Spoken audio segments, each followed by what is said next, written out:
bring in our good friend Bob Vanderplots from the Family Leader. It is good to see you, Bob. And before we get to the main things I was going to talk to you about, I just want to finish a point and get your reaction to it as I was discussing another assassination attempt on former President Trump yesterday.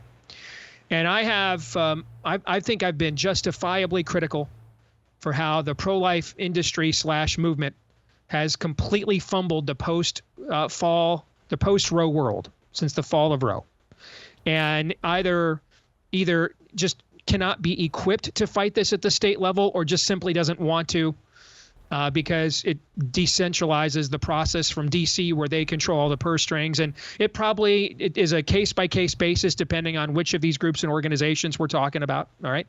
But whatever the rationale is, it is very clear that they are not equipped, and we're not equipped to fight where they're going to be attacked. You have to fight your enemies where they attack you. You cannot be the French behind the Maginot Line just sitting there, and Hitler just goes around you and he's taking out Scandinavia and all the countries behind you. You have to fight where you're being attacked, and the pro-life industry movement clearly has not been ready for that. Likewise. And I am still seeing this in my feed, and I said I wasn't going to respond to it anymore, but I'm going to make one exception right here after another assassination attempt. If you are in my feed posting stuff to me like this show's lost the plot since they started shooting Trump, guys, that is the plot, okay? When they're trying to kill the people they think represent you, that's the plot, guys, okay? It's very obvious what the plot is. If you think you're doing some form of reverse jujitsu, ninth dimensional geometric math, because you cannot get beyond your hatred for Trump, you cannot move beyond the mistakes that he had made when he was president before, you're the one that's missing this here. Okay, the one they're trying to kill, that's the one they think is the threat, guys. That's the one. And you don't have to like him every day. You don't have to endorse everything he says and does.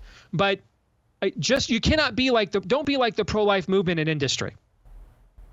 It's very clear where we're being attacked.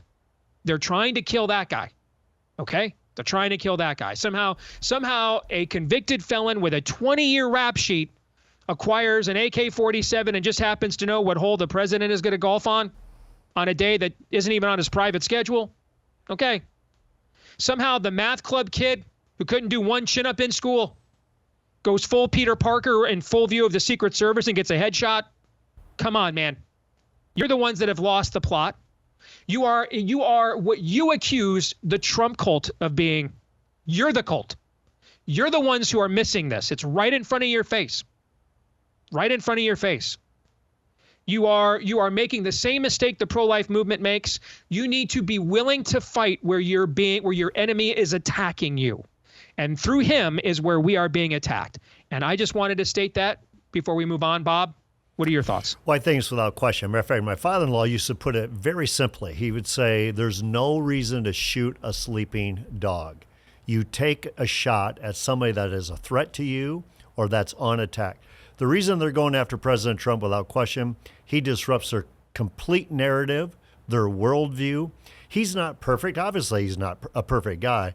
But, boy, they see him as somebody that's a complete threat, and they're going to do everything they can to make sure he does not get back in that White House, including taking him out.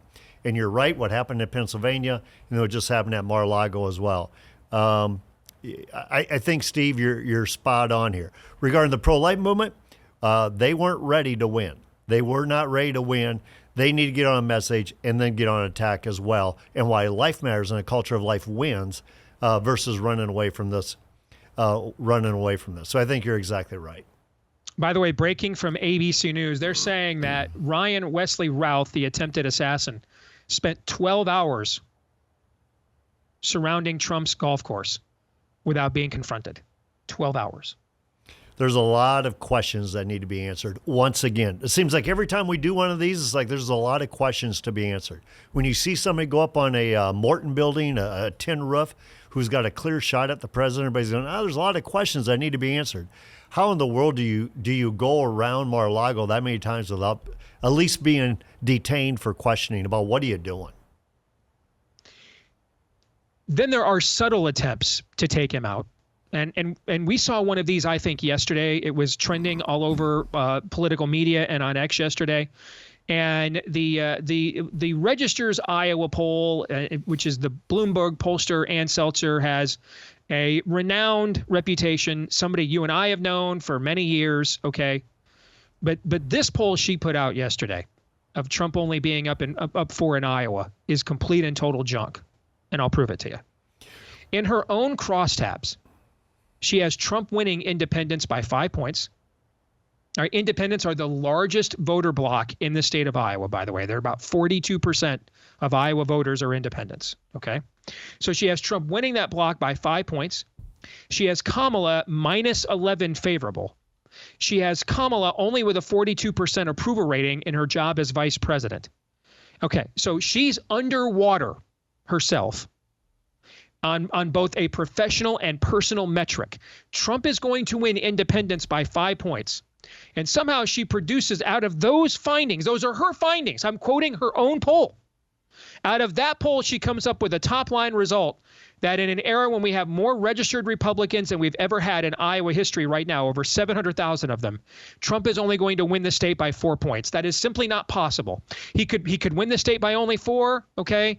And all those things that she says about Kamala Harris could be true, but they cannot be true at the same time. That universe, that math does not exist. That's a total bunk poll. And yet, just gets reported and regurgitated as if it's news. And Steve, that's my first thought on that. That's a narrative poll. Creating a narrative like, you know what? If she's going to be within striking distance of Trump in the state of Iowa, a state that has gone remarkably red over the past decade, more Republicans registered than ever, and Trump's winning independents by 5. But if she can make the narrative that Kamala Harris is within the margin of error right now, beating Trump in the state of Iowa, then you know what? Not only is Kamala Harris probably going to win in a landslide across the country, but you're going to lose the Senate, you're going to lose the House, you're going to lose all these down ballot races in state legislatures. This was a narrative poll. And Steve, when I read that poll initially, right away I thought back to 2010. You know what poll I'm talking about. Mm-hmm. It was my own gubernatorial race.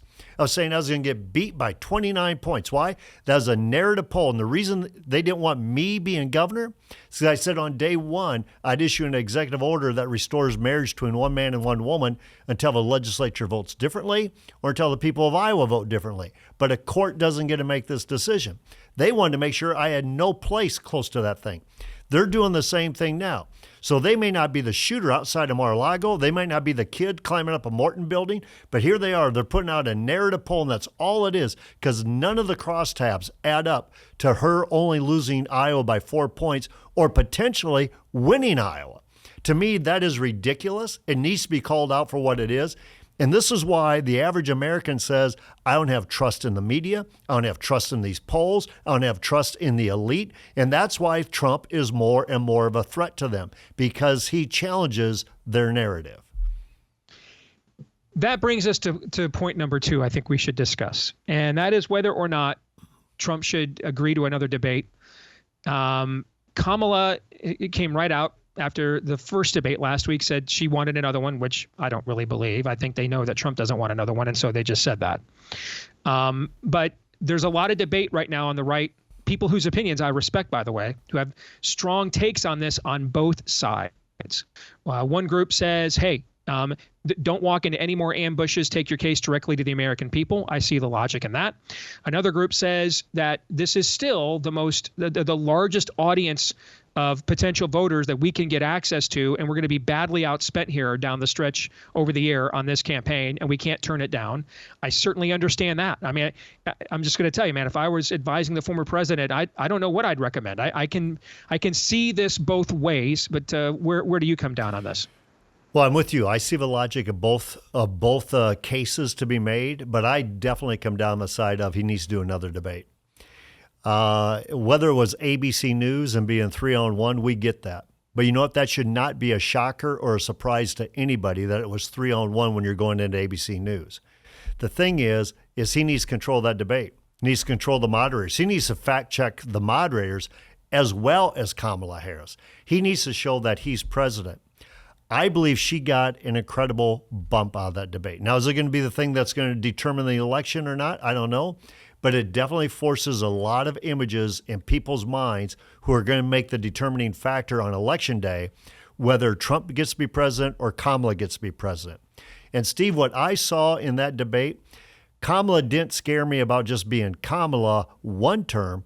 Kamala scared me about being Kamala 2 terms. So when people say, I don't know if we can survive another term of Joe Biden and Kamala Harris, I'm thinking, can we survive another 2 terms of them? Because so to me, I think what Trump needs to do is accept that debate, play the alpha male here, and whether it's NBC News or whoever they agree to be the debate moderators, but make sure that you hold them in check, hold her in check. You're the alpha male. You're the president. Take your case to the American people with her on the stage with you. And this time, I would look at her. I think a mistake that was made is they just looked at the moderators, but he never looked at her. She looked at him consistently. I think he needs to stare her down and basically expose her for the fraud that she is. She's not about the average American. She's not about lifting up Todd and Aaron and you and me. She has a worldview that is extreme and out of touch with America and what our republic is all about. I think he needs to take that debate and take it to them and then go on and do a barnstorming of America about how you took it to Kamala in that debate. But I believe after that first debate, I believe he needs to do another debate. But I also agree with you, Steve. I think the reason Kamala came right out and said, listen, I want another debate, that was fun. They knew ahead of time that Trump didn't want to do another debate. Trump would give her one time and that's it. So it's kind of like, I'd call her bluff right now. I would call her bluff. Trump is a skilled debater. He knows the facts. He knows what the American people want to hear. Take it to her and take it to the moderators.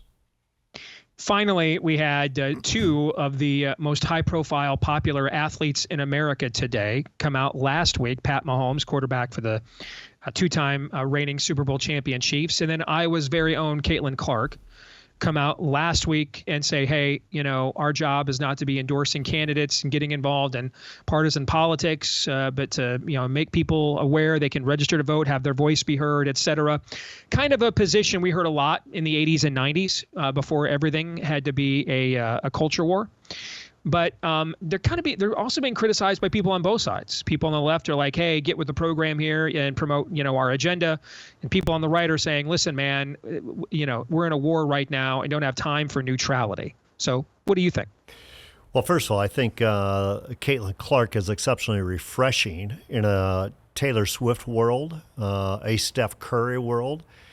And if she wants to weigh in on who she wants to vote for or whatever at some point, I think that's up to her. But I think what she's doing is she's stiff-arming and she's not taking the bait of you need to jump on the Kamala Harris train right now. What she's saying is, you know what, I'm going to play the game of basketball.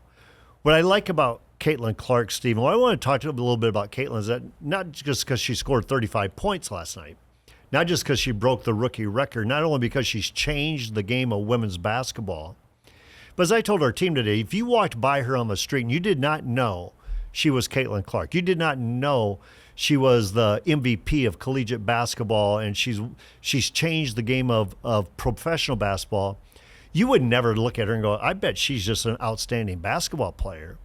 She is somebody that obviously God has gifted with talent, but she has used that talent with a drive to be the best, to become the best. She's worked awfully hard on everything that she has done to become the best.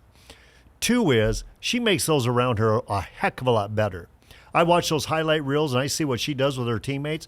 Her teammates are finally getting in a position where they can make shots or have easy layups because of Caitlin Clark. She makes her teammates better. But the other thing I like about her, Steve, she's not playing victim mentality. It's not, yeah, she gets beat up. She should have been on the Olympic team. She shouldn't have been pushed down by Angela Reese, but she never takes the bait. She rises the standard above. This is a game of basketball. It's a tough basketball game. I look for the day when I can earn my right to represent the United States in the Olympic Games. She always takes the higher road. But then lastly, and we just read Psalm 71 in devotions about basically, when I'm old, let me still speak to the next generation. Let me draw that next generation to you.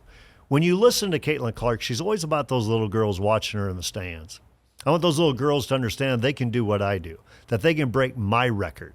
I think she is exceptionally refreshing for somebody who cannot believe the demands that have got to be on her, who have changed the game of basketball, who's Taylor Swift without being Taylor Swift. And probably, Steve, the reason I wanted to talk about Caitlin today, I had my grandkids, Darla and I, we have two grandchildren, Caroline and Dixon James. And we brought them into our Hy-Vee grocery store. And we're in the Hy-Vee grocery store, which is now like a mini mall.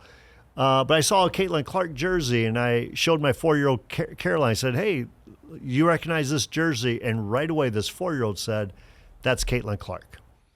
She's having a dynamic impact, and I think we need more like her, not less like her. Should she weigh in or not weigh in this presidential election? I think she's doing what she needs to do right now, and that's be the best at what she can be without taking the bait of all this woke agenda. Good stuff, Bob. Appreciate it. Thank you. Thank you.